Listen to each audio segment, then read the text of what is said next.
지난 주간에 새 대통령이 당선이 됐습니다. 정파의 이익이나 혹은 사람 좋게 하려는 대통령이 아니라 글자 그대로 바른 정치를 해서 우리 미래를 열고 일상이 회복되고 특별히 젊은이들이나 서민들이 희망을 갖는 그런 대한민국이 되기를 바랍니다. 짧은 기간의 대통령 선거 유세를 조금 들어보니까 공통적인 게 첫 번째는 치적을 얘기하고 자기 치적, 두 번째는 공약을 얘기하더라고요. 내가 언제 무슨 일에 재직할 때 내가 이런 일을 했습니다. 그건 내가 한 겁니다. 치적을 많이 얘기를 하고, 또 공약을 할 때는 내가 대통령이 되면 내가 이런 계획이 있고 이런 뜻을 반드시 이루겠습니다. 주어가 다 나입니다. 내가 하겠다는 거죠. 아마 세상의 지도자가 되려면 이런 말을 해야 되는가 봅니다. 그래야 좀 당당해 보이고 신뢰감을 주기 때문에 그런 것 같습니다.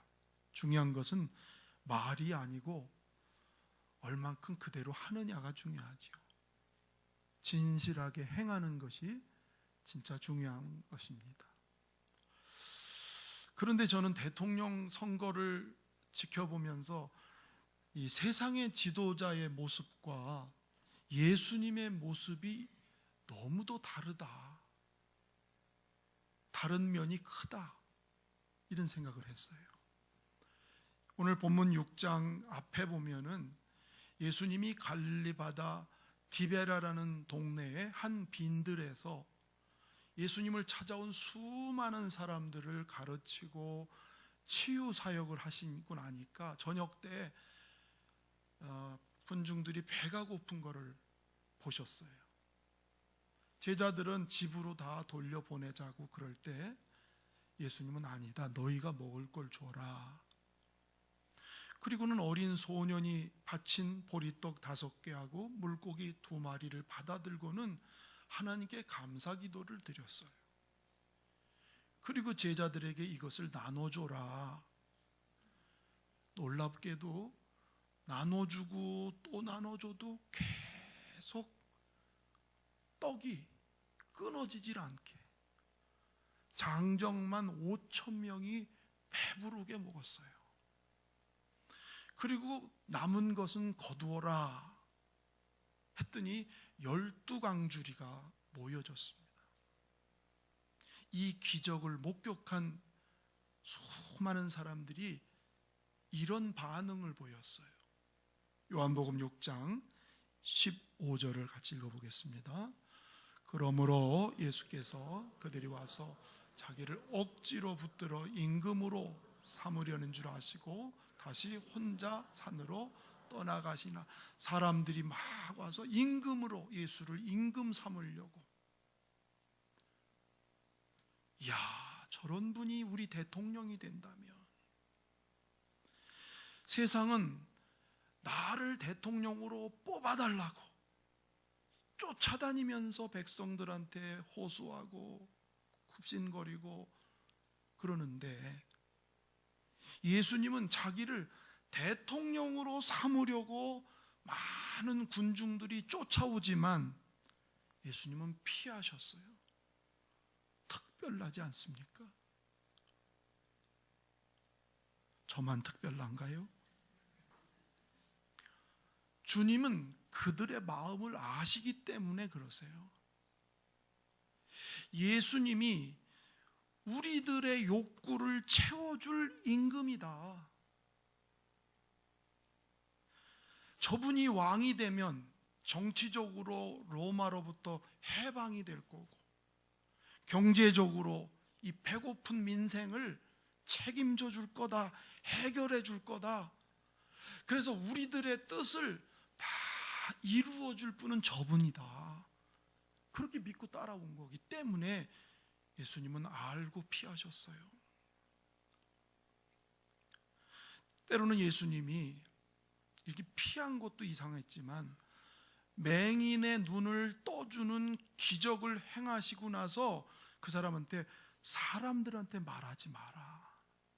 이것도 이해가 안 돼요. 좀 알려라 그래야 정상인데 이것도 말하지 말라는 거예요.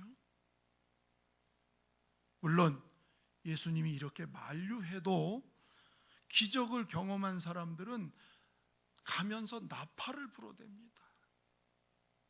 예수님이 행한 일에 대해서 막 나팔을 불어서 예수님이 하지 말라고 할수록 소문은 더 확산되고 퍼져가기를 시작해요.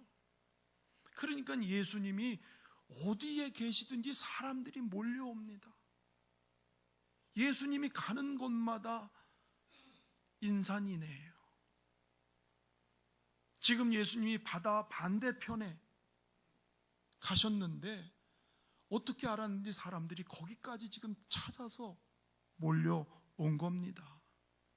아마 사람들은 이런 생각했을 거예요. 야, 예수님이 지난 밤처럼, 지난 시간처럼 우리 배고픈 거를 충분히 해결해 줄 거다. 그러고 쫓아온 거죠. 예나 지금이나 먹거리 문제가 늘 우리의 큰 문제입니다. 대통령 출마한 후보들의 공통적인 화두, 여러분 뭐죠? 공통적인 화두, 민생, 경제, 회복. 다 먹거리 얘기하는 거예요. 예나 지금이나 똑같습니다. 예수님 따라가면 이거 해결하겠다. 우리나라가요, 학자들이 내놓은 발표를 보니까 경제 성장률이 0%래요. 0%래요. 우리나라가 참 위기라는 거예요. 외국 이 국가 신임도를 연구하는 단체에서 우리나라 이 경제 성장률이 0%라는 거예요. 걱정이 많습니다. 자, 어쨌든 예수님은 사람들의 심리, 지금 그들이 배 채워줄 것을 기대하고 온 그 심리를 알고 사람들한테 이렇게 물어보세요. 요한복음 6장 26절. 자, 시작. 예수께서 대답하여 이르시되 진실로 진실로 너희에게 이르노니 너희가 나를 찾는 것은 표적을 본 까닭이 아니요 떡을 먹고 배부른 까닭이로다. 정확하게 맞추셨지요? 너희가 나 찾아온 것은 떡 먹고 배불렀기 때문이 아니냐. 그때 예수님이 그 사람들에게 내가 이 세상에 온 것은 그런 것 때문에 온 게 아니다. 그러면서 38절 가서 읽어보시면, 자, 시작. 내가 하늘에서 내려온 것은 내 뜻을 행하려 함이 아니요 나를 보내신 이의 뜻을 행하려 함이니라. 자, 이 말씀 듣는 회중들이 얼마나 의아했을까.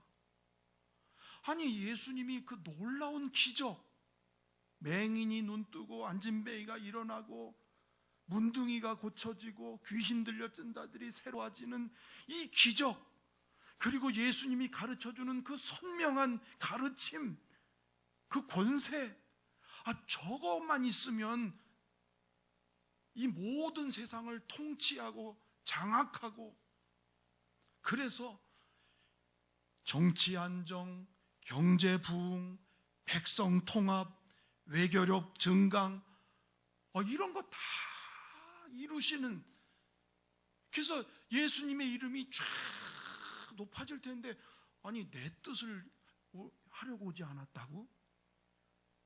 그럼 예수님 지금 무슨 얘기를 하시는 건가? 너무 생뚱맞은 얘기 아닌가? 여러분, 그런 의아심을 안 가졌겠어요? 주님이 나타낸 기적과 그 가르침의 권세면 세상을 완전히 통치할 수 있는 권세잖아요. 근데 나는 그런 뜻을 위해서 온 게 아니다.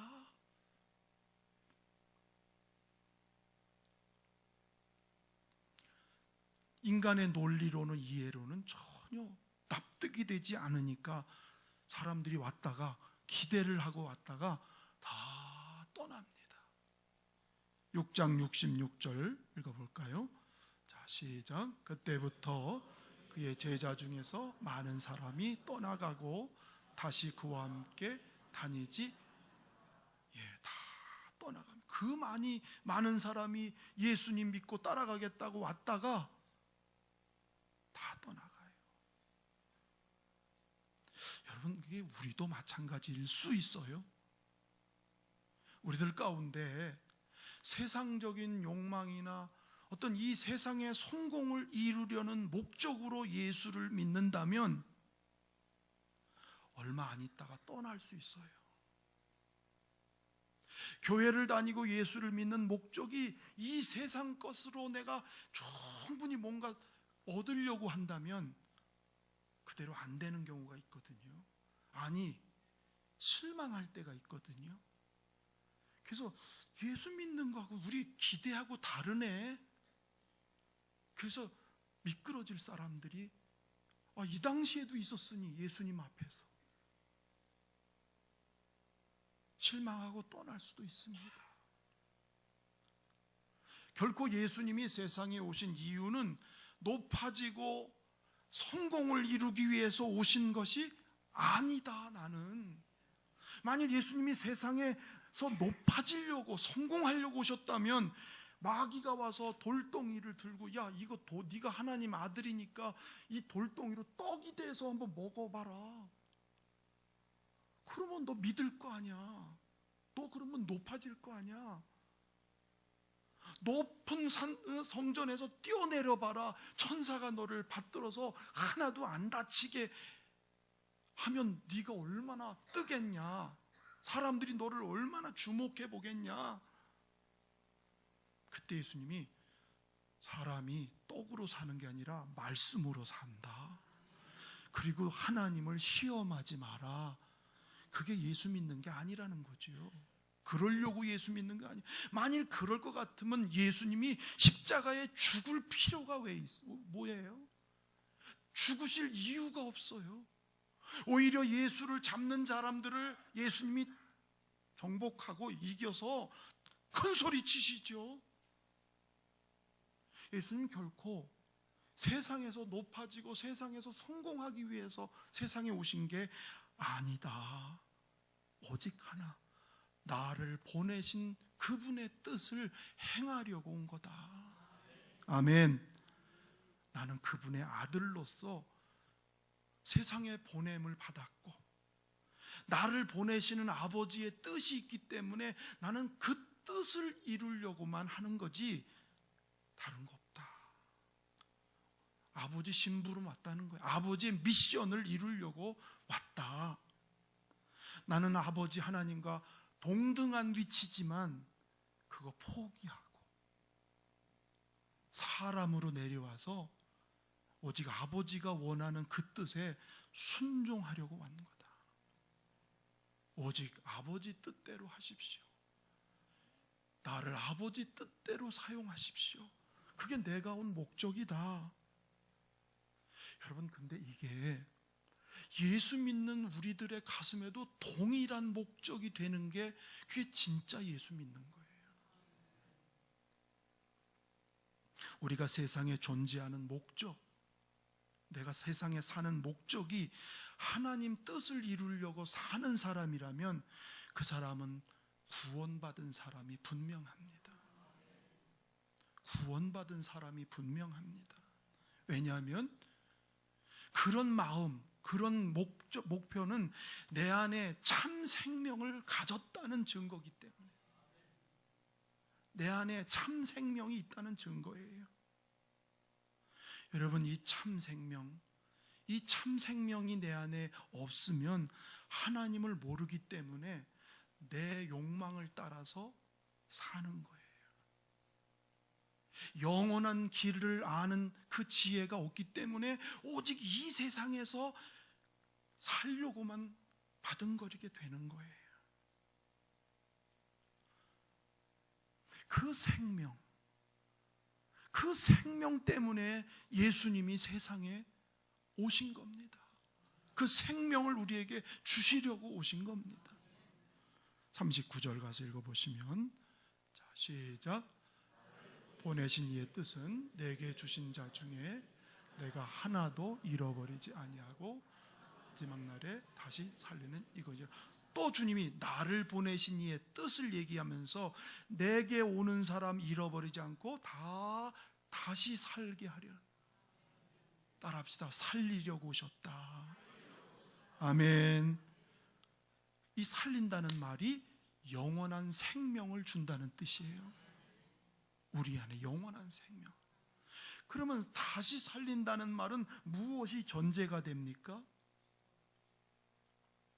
살아야 된다는 것은 무엇이 전제가 돼요? 죽었다는 게 전제가 되지요. 여러분, 사람은 죄로 인하여 죽은 존재입니다. 영이 죽어서, 영이. 로마서 6장 23절 보니까 죄의 삭은 사망이요, 죄의 그 값, 죄 때문에 우리는 사형 선고를 받았다. 우리의 영이 사형 선고를 받았어요. 에베소 2장 1절에서 보면은 그는 허물과 죄로 죽었던 너희, 예수님은 허물과 죄로 죽은 우리를 살리셨도다. 이게 인간의 실존이에요. 영이 죽었다는 말은 하나님을 모른다는 거예요. 하나님과 관계가 끊어졌다는, 단절됐다는 말입니다. 내가 내 인생의 주인이 돼서 내 마음대로 살려고 하는 이 죄 때문에 하나님과 단절됐다. 이게 죽음이라는 뜻입니다. 그러니까 이 죽음이 단절이 되니까 하나님을 모르는 거죠. 알 수가 없지요. 영이 죽었으니까. 영이 살아야 하나님이 계시다는 걸 믿게 되는데, 영이 죽었으니까 하나님을 모르고 못 믿게 되는 거예요. 더 나아가서는 천국을 어떻게 믿어요? 영이 죽었는데. 죽으면 끝이지. 영이 죽으니까 죽으면 끝인 거예요. 이 세상에 내가 왜 사는지를 몰라요. 영이 죽었으니까. 이 세상을 살다가 떠날 때 내가 어디로 가는지 몰라요. 영원한 내세가 있는데도 그거를 몰라요. 아니, 안 믿어져요. 왜? 영이 죽었기 때문에. 마침내 죄값을 받고 심판을 받고는 지옥으로 떨어지는, 그게 사망입니다. 그 모든 걸 포함해서 사망이라고 그래요. 그럼 보십시오. 우리를 너무너무 사랑하는 하나님 아버지가 제일 소원하는 게 뭐겠어요? 한 가지밖에 없지요. 죽은 사람을 살려내는 것. 할렐루야. 디모데전서 2장 4절. 자, 시작. 하나님은 모든 사람이 구원을 받으며 아는데 이르기를. 하나님의 소원이 뭐냐면 모든 사람이 구원받는다는 말은 영생을 갖는다는 거예요. 영원한 생명을 얻게 하는, 그 구원받는 게 하나님의 소원이야. 그리고 그 하나님 진리를 아는데 나아가는 게 하나님의 소원이야. 그거 모르면 진짜 행복은 없어요. 여러분, 우리에게는 현실적으로 돈이 중요해요. 그렇죠? 중요해요. 좋은 직장도 중요해요. 그렇죠? 성공하는 것도 중요해요. 현실적으로 그건 무시할 수 없는 거예요. 그런데요, 본질적으로는 사람이 사는 것은 영이 살아야 돼요. 생명이 살아야 되는 거예요. 할렐루야. 돈이나 이 세상에 있는 것들은 가변적이지만, 있을 때 있지만 없을 때 없고, 그러나 생명은 없으면 사망이에요. 있어도 그만, 없어도 그만이 아니에요. 본질이 생명이 사는 거예요. 아멘.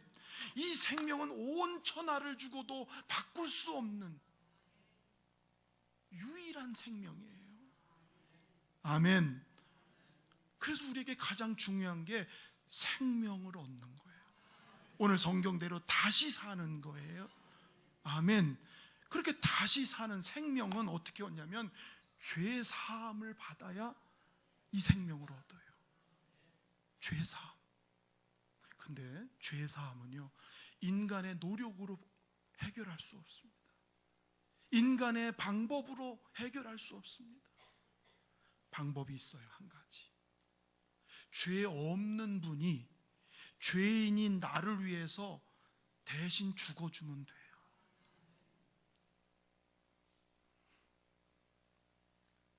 내가 죽어야 될 인생이니까 내 대신 죽으면 돼요. 다른 선택이 없어요. 유일하신 하나님의 아들, 죄 없으신 하나님의 아들이 세상에 오신 이유가 이 아버지의 뜻을 이루시려고. 할렐루야. 그랬습니다. 그래서 35절 가서 읽어보시면, 자, 시작.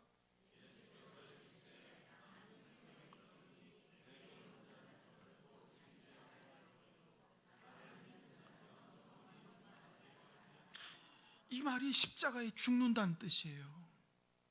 사람은 육신의 양식 먹을 것만 먹으면 다 되는 것 같지만 사람은 영이 있는 존재이기 때문에 내 영이 살려면 영원한 생명의 떡을 먹어야 되는데, 그게 십자가에서 자기 살을 내주시고 그 피를 흘리신 그 살과 피가 우리의 영혼을 다시 살리는 생명이 되는 거예요. 나는 이것 때문에 왔다. 그러니까 이제는 답이 보이는 거예요. 왜 예수님이 사람들이 임금 삼으려고 그럴 때 피하셨는지. 예수님은 세상의 욕망을 채워주려고 오신 분이 아니다. 내가 이 세상에 온 것은 사람들의 욕망을 이루어주고 사람들이 바라는 것을 채워주려고 온 존재가 아니고, 죄와 허물로 죽고 저주 아래 있는 우리를 위해서 인생의 무거운 짐을 대신 담당하시고 우리에게 하늘 생명을 주고 천국을 선물로 주시려고 예수님이 오셨기 때문에 세상 임금 안 되려고 그러는 거예요. 여러분, 세상 임금은 책임 못 집니다. 우리를. 대통령이 제가 책임지겠습니다 하루 만에 말 바꾸는데, 그렇잖아요. 세상 왕은요, 책임질 게 없어. 안 되면 그만인 거지 책임 못 져요.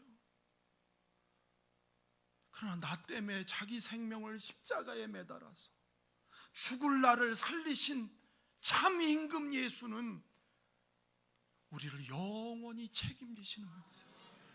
사람은 배신 때리고 떠날 수 있고 약속을 어길 수 있지만 우리 임금 예수는 그 약속을 어기지 않으세요. 내가 세상 끝날까지 내가 너와 함께 한다. 우리는 넘어지고 자빠질지라도 그분이 다시 일으켜 주실 거고, 사망의 음침한 골짜기 같은 인생길 걸어가도 그 주님은 우리를 혼자 두지 않고 내가 너와 또박또박 같이 동행해 주리라. 여러분, 인생에 유일한 구원자가 되고 동행자가 되시는 분은 예수밖에 없어요. 세상 임금이 아니세요. 세상의 것을 채워주는 그런 분이 아니세요. 그분이 내 안에 있는 사람이 생명이 있어요. 이 생명이 어떤 거냐고요? 죄를 이기게 됩니다. 시험을 이기게 됩니다. 고난과 어려움이 와도 그걸 뚫고 나갈 수 있는 힘이 그 생명이에요. 여러분, 우리 세상에서 얼마나 많이 고달프고 지칩니까? 사는 게 너무너무 힘들지 않아요? 어떻게 살 거예요? 물론 돈 있고 뭐가 있으면 될 것 같지만 본질이 아니에요.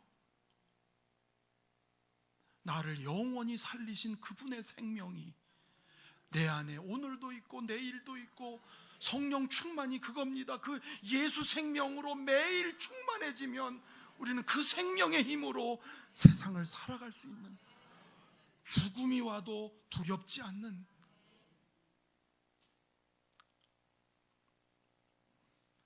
이 힘이 우리에게 있기를 축원합니다. 그래서 이 생명을 가진 사람이 이런 죽을 나를 살리신 주님이시니까 이제 내가 사는 것은 그분을 위해서 살아야 되겠다. 인생의 목적이 달라집니다. 우리가 쫓아야 될 하나님의 뜻이 뭔가 너무 기본적이지만 40절 가서 한번 읽어보실까요? 자, 시작.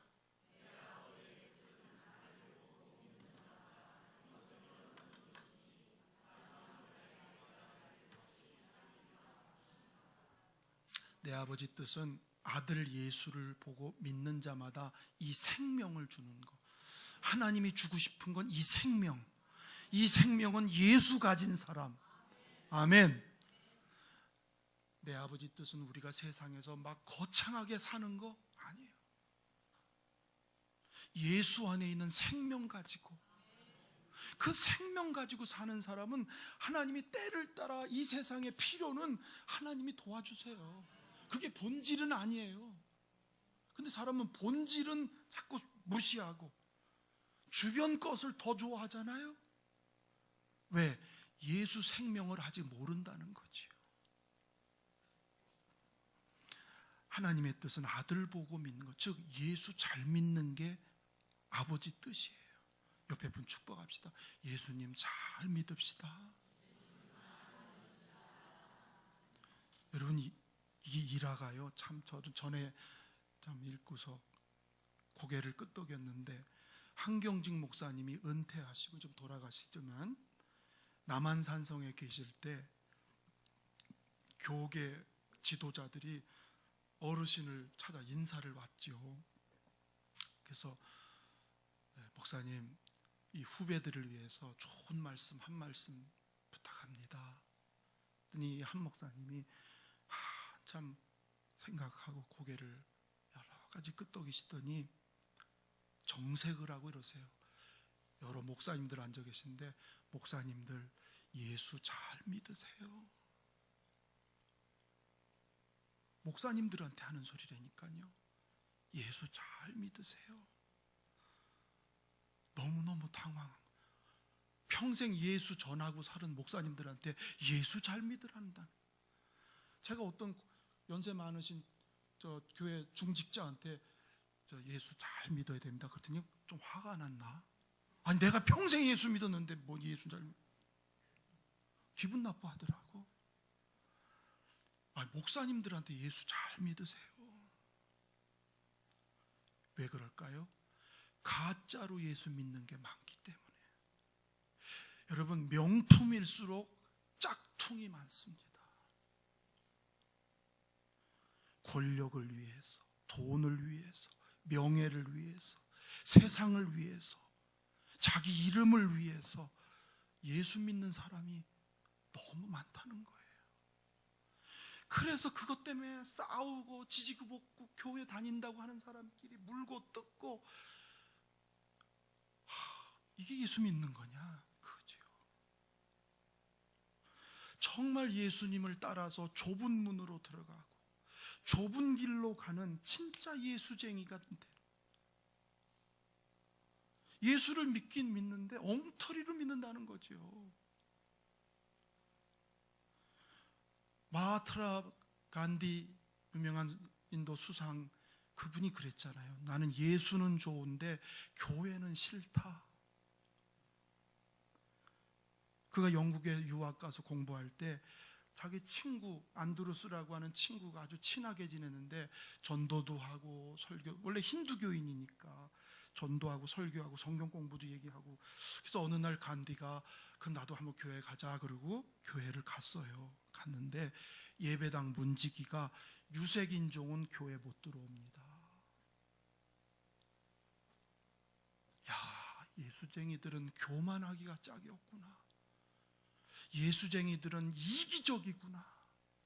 자기만 하는구나. 독단적이구나. 나는 교회는 안 간다. 난 예수님은 존경하지만 교회는 안 가겠다. 한 영국인이 그를 약간 무시하는 듯이 당신도 크리스찬이십니까? 이렇게 물었더니 그 사람 의중을 벌써 느끼잖아요. 그래서 이랬대요. 저는 예수님처럼 살지 못하기 때문에 크리스찬이 아닙니다. 기독교의 본질을 찌르는 답을 한 거예요. 여러분, 예수를 믿는다는 건 구원받는 게 끝이 아니에요. 주님 뜻대로 사는 게 예수 믿는 거예요. 주님을 닮아가는 게 예수 믿는 거예요. 아멘. 우리가 주여 그러잖아요. 그 당시에 주라는 말은 왕이란 뜻이에요.